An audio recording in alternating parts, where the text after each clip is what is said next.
Hi friends, எல்லோரும் எப்படி இருக்கீங்க? இந்த நாள் இனிய நாளாக அமைய மனதார வாழ்த்துகிறேன்.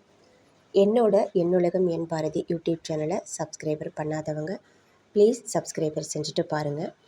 இன்றைக்கி எங்கள் வீட்டு பூஜை பொருட்களை தான் நான் க்ளீன் பண்ணி வச்சுருக்கேன். புளியும் செங்கல் மாவும் தான் நான் சேர்த்துருக்கேன். செங்கல் மட்டை மாவை எடுத்து இப்படி தூள் பண்ணிவிட்டு அதை தான் சேர்த்து நான் விளக்கியிருக்கேன்.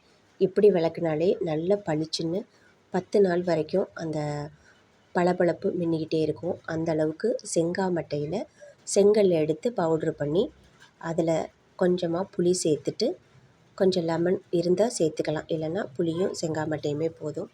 அப்படி விளக்கிட்டு தான் இன்றைக்கி எங்கள் வீட்டு பூஜை பொருட்களை நான் அலங்காரம் பண்ணியிருக்கேன். பூஜை பொருட்களை க்ளீன் பண்ணுறதுக்கு ஒரு 2 நாட்கள் முக்கியமான தினங்களாக கருதப்படுது. நாம் தினமும் விளக்கு ஏற்றி அதுக்கு சக்திகள் நிறையவே இருக்கும். அந்த சக்திகளை இந்த 2 தினங்களில் நாம் வெளியாக்கக்கூடாது.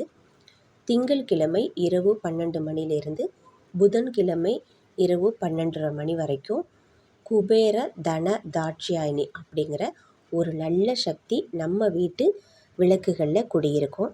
அந்த சக்திகளை இந்த 2 தினங்களில் திங்கட்கிழமையும் புதன்கிழமையும் நாம் விளக்கும்போது அந்த சக்திகள் வெளியாகிறதுக்கு வாய்ப்புகள் நிறையவே இருக்குது.